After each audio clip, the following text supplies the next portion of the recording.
Bonjour à tous, petite vidéo de rattrapage pour les terminales SP du groupe ici qui n'a pas pu faire le numéro 62 et la distance d'un point à un plan.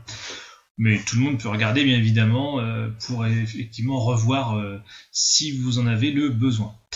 Alors, je vais commencer par le numéro 62. Je vous demande d'ailleurs d'essayer de chercher un petit peu tout seul avant de regarder peut-être cette vidéo. Le numéro 62 de la fiche 3, fiche d'exercice numéro 3, qui s'intitule Espace, produit scalaire et plan, fiche d'exercice numéro 3, qui commence par le numéro 55 et se termine par le numéro 90. Donc on va faire le numéro 62 et le numéro 86. Donc le 62, nous avons une droite qui passe par un point d'un vecteur directeur U et un plan passant par le point F et orthogonal à la droite D. Donc déjà on déduit que le vecteur normal possible pour le point P, c'est bien évidemment le vecteur U. Alors, déterminer l'équation cartésienne du plan P, eh bien, avec la remarque que je viens de faire, en utilisant le cours, on obtient donc pour équation pour P, ici, x plus 2y plus z plus d égale 0, on ne connaît pas d encore, en reprenant bien évidemment les coordonnées a, b, c du vecteur U qui est normal au plan. Alors ensuite, on exploite le fait que le point F appartienne au plan, donc on remplace les coordonnées de f dans l'équation du plan, puisque f doit vérifier cette équation, puisque f fait partie du plan. Donc en remplaçant par les coordonnées, on obtient ici 5 plus d égale 0, donc d égale moins 5. Et donc l'équation du plan P est la suivante, x plus y plus z moins 5 égale 0. Alors, maintenant, on va rechercher à déterminer le projeté orthogonal du point E, par exemple, sur le plan. Alors pourquoi c'est important? Eh bien c'est ce qui va nous servir après pour déterminer la distance d'un point à un plan, puisque cette distance est bien évidemment la distance entre le point et le projeté de ce point sur le plan, qui est d'ailleurs au passage la plus petite distance entre un point et l'ensemble du plan. Nous verrons ça juste après. Donc H vérifie les équations paramétriques de la droite D puisqu'il est dessus. Et en même temps, il vérifie bien évidemment l'équation du plan P, puisqu'il est le projeté de E sur le plan P. Et donc, on a d'une part xh qui est égal à 1 plus t, yh de plus de t, zh égale moins 4 plus t. Là, je vous renvoie au premier chapitre sur l'espace du premier trimestre. Et d'autre part, là, notre chapitre où h vérifie l'équation du plan, xh plus 2yh plus zh moins 5 égale 0.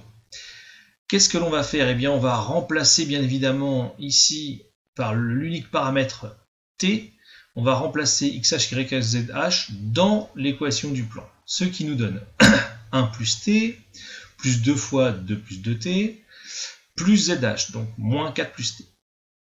Moins 5, bien sûr, égale 0. Alors, on développe, on réduit, et on note rapidement ici que l'on a 6t, bien sûr, et on a bien évidemment 4 plus 1, 5, 5 moins 4, 1, 1 moins 5, moins 4. Et donc, nous obtenons ici moins 4 plus 6t égale 0, soit t égale 2 tiers. Alors, il suffit ensuite de remplacer la valeur 2 tiers dans l'équation paramétrique, les équations paramétriques de la droite, pour obtenir des coordonnées de h. Ce qui nous donne au final 5 tiers, 10 tiers et moins 10 tiers. Alors, je m'arrête là pour moi, mais vous pouvez, vous, de votre côté, c'est un bon entraînement, calculer maintenant directement la distance EH, puisque vous avez les coordonnées de E et les coordonnées de H, donc c'est très rapide, et tester la formule que vous voyez ici à droite, la formule que j'ai donnée dans le cours, qui nous dit que la distance EH, ici c'est pas H, c'est EH, ce serait donc cette formule-là en reprenant l'équation du plan. Voilà, je vous laisse essayer cela pour comparer, et normalement on doit obtenir le même résultat.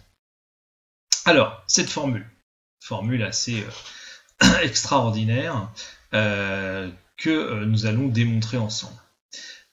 Donc, on veut prouver que la distance ici entre un point et un plan ne dépend pas du projeté h. Si vous regardez cette formule ici, n'interviennent dans cette formule que les coordonnées de A, ici, que les éléments A, B, C et D du plan, et les éléments A, B, C, bien évidemment du plan et surtout du vecteur normal. Nulle part n'intervient le point H. C'est ça qui est extraordinaire. Nous n'avons pas besoin de chercher H. Alors qu'ici, cela nous a coûté tout un exercice. C'est pour ça qu'elle est importante, cette forme. Alors maintenant, attaquons le problème de manière globale. Donc, un petit dessin explicatif. On a un point A, sont projetés sur le plan. Il est clair que AH et N sont ici collinéaires. Il n'y a qu'une seule direction orthogonale à un plan. Et nous allons refaire le travail de l'exercice 62, mais de manière générale. Alors, justifier qu'il existe un réel lambda tel que AH égale lambda N, c'est évident, puisque AH est le projeté orthogonal, AH est perpendiculaire au plan, donc AH a pour vecteur directeur N. Donc là, c'est réglé, c'est juste de la récitation de cours. Il existe une seule direction, orthogonale à un plan, donc, etc. Alors, petite précision, puisque AH égale lambda N, hein, on décide de l'appeler lambda dans l'exercice, eh bien, on rappelle au passage quand même que le vecteur N, qui est normal au plan, a pour coordonnées A, B, C. Hein, ici, théorème du cours. Petit b, déterminer une représentation paramétrique de la droite AH. Alors, on reconnaît l'exercice aussi d'à côté, hein, il suffit de reprendre tous les éléments dont nous disposons, et nous avons tous les éléments. Alors, ils nous disent d'utiliser comme paramètre le fameux lambda évoqué juste au-dessus, donc on va avoir un paramètre lambda qui va évoluer sur grand R. Donc ici, qu'est-ce que l'on obtient? Eh bien, ici, bien sûr, on obtient l'équation paramétrique, les équations paramétriques de la droite. Donc je vous laisse regarder, hein, c'est le cours du premier trimestre, rien d'extraordinaire. Alors la question c'est, quelle valeur de lambda correspond au point H? Ça c'est beaucoup plus intéressant. Donc, on rappelle, le point H il est sur la droite, donc il vérifie bien sûr ce système d'équations paramétriques, mais il est aussi sur le plan. On reconnaît le raisonnement précédent, et donc on va bien évidemment continuer notre raisonnement. Alors, on obtient, c'est un peu lourd, mais en fait tout s'explique bien. Hein. Donc il faut de plus que H vérifie l'équation du plan, donc voici ce que l'on obtient. On remplace dans l'équation du plan les différentes expressions ici de XH selon ici les équations paramétriques, ce que j'ai fait là. Alors, on regroupe. Alors si vous regardez bien, quand on développe, on a d'une part A lambda A, donc lambda A carré, B lambda B, donc lambda B carré, et lambda C carré. Donc on factorise par lambda, et lambda facteur de A carré plus B carré plus C carré. D'autre part, on a AXA, BYA, CZA plus D. Donc j'ai 4 éléments que j'ai envoyés de l'autre côté. Donc moins, etc. Je n'ai plus qu'à diviser par A carré plus B carré plus C carré non nul, puisque les 3 ne peuvent pas être nuls en même temps. Donc ici, sinon le vecteur n serait le vecteur nul, et le vecteur nul ici ne peut pas être le vecteur normal d'un plan. Donc je divise par A carré plus B carré plus, et j'obtiens la valeur de lambda cherchée. Alors, une fois que l'on a ça, en utilisant le fait que AH égale lambda n, alors là, petit rappel entre nous, hein, donc le vecteur AH c'est le vecteur lambda n, donc la norme de AH c'est la norme de lambda n, ce que j'ai noté là, hein, ici, je vous laisse regarder. Donc AH c'est norme de lambda n, c'est donc la valeur absolue de lambda, très important, une distance toujours positive, donc attention, le lambda peut être négatif, donc valeur absolue de lambda fois la norme de n. Eh bien, on reprend la valeur de lambda que nous avons juste au-dessus, ici, et on en prend sa valeur absolue. Donc vous voyez, le petit signe moins va disparaître, hein, puisque la valeur absolue de moins 1 c'est 1, donc on l'enlève, et on va prendre la valeur absolue, bien évidemment, de AXA plus BYA plus CZA sur D. Donc voilà ce que j'ai détaillé ici. Hein.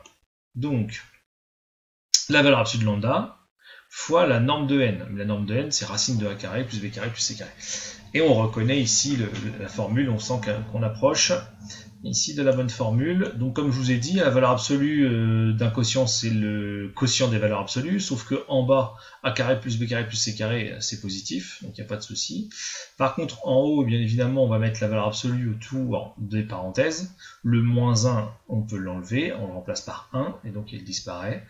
Et bien évidemment, remarquable, racine de bidule sur bidule, et bien ça fait ici 1 sur racine de bidule, d'où le racine de A carré plus B carré plus C carré. Et voilà pour la formule ici de la distance d'un point à un plan. Donc cela nous permet de conclure le cours.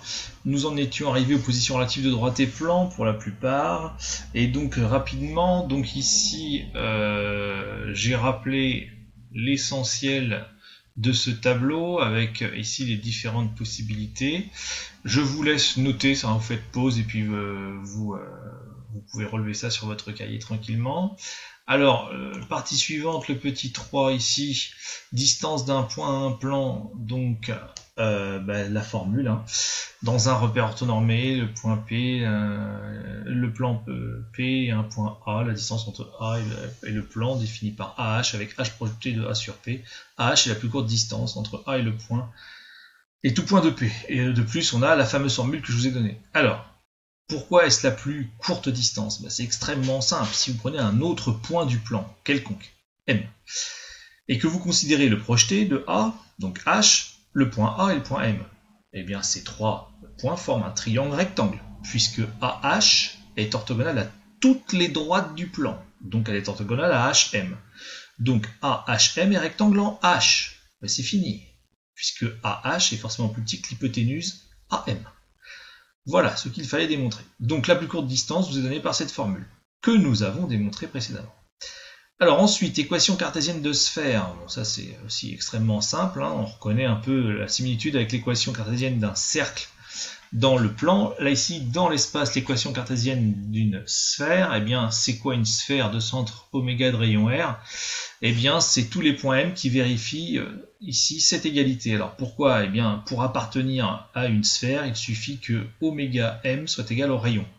Ce que je peux aussi dire de la manière suivante, le carré de la distance est égal aussi au carré du rayon, ce qui ne change rien, sauf que ça retire les racines carrées, c'est plus pratique.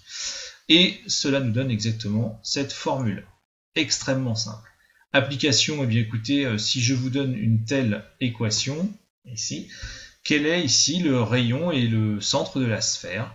Eh bien comme pour le cercle dans le plan, on transforme ici en utilisant les formes canonique.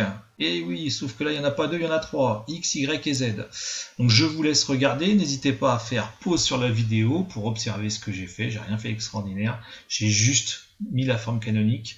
Et ensuite, balancer de l'autre côté à droite les constantes qui m'ont donné 0,5. Conclusion. Alors attention à la fin, hein, le centre c'est 1, moins 1,5 et 0,5. Et le rayon c'est racine ici de 0,5. D'accord. Voilà ce que l'on obtient pour cette application. Je voulais revenir sur un dernier point. Je vous avais dit qu'on admettrait qu'il n'y avait qu'une seule direction orthogonale à un plan. Eh bien, je peux vous le démontrer. Je peux vous démontrer l'unicité. L'existence, je passe dessus. On pourra en reparler entre nous. Alors, pourquoi est-ce unique? Eh bien, à partir du moment où on a démontré que lorsqu'une droite est orthogonale à un plan, elle est orthogonale à toutes les droites de ce plan, l'unicité en découle immédiatement, vous allez voir, c'est magnifique. Corollaire important, il existe une unique direction de droite orthogonale à un plan. Eh bien, supposons qu'il en existe deux des directions, et prenons un point de l'espace par lequel passeraient deux droites distinctes orthogonales à un plan. Eh bien, ces deux droites viendraient frapper le plan en deux endroits différents. Elles viendraient par exemple couper en I pour l'une et en J pour l'autre. Nous aurions donc trois points, le point A extérieur au plan et les deux points I et J dans le plan. Il est clair que ces trois points ne sont pas alignés puisque les deux droites sont distinctes. Donc A, I et J forment un plan. Mais que se passe-t-il dans ce plan? Eh bien, la droite IJ est à la fois orthogonale à la droite AI, puisque je rappelle que AI est orthogonale à toutes les droites du plan, comme AJ d'ailleurs, qui est orthogonale à toutes les droites du plan. Donc, IJ serait orthogonale à la fois à AI et à AJ. Et ça, c'est impossible. On ne peut pas avoir deux droites séquentes en un point A et en même temps parallèles. Voilà, c'est pour ça que c'est absurde. Donc ma supposition de départ est fausse. Il ne peut y avoir deux droites ici qui passent par un point de l'espace orthogonal à un plan. Conclusion, il n'y a qu'une seule direction possible orthogonale à un plan. Voilà, je vous donne rendez-vous pour la suite au niveau des exercices 89 et 90 dans une nouvelle vidéo. Essayez vous-même de les avancer et ne regardez pas la vidéo de correction avant. Donc je répète sur la fiche numéro 3, le numéro 89 et 90 pour vous entraîner. Nous aurons aussi des exercices du livre scolaire. Je vous donne les références. Les voici donc, numéro 43, 44 et 45. Donc du chapitre bien évidemment sur l'espace, orthogonalité dans l'espace, ça correspond aux pages 100 et quelques. Voilà, à bientôt et bon courage à tous.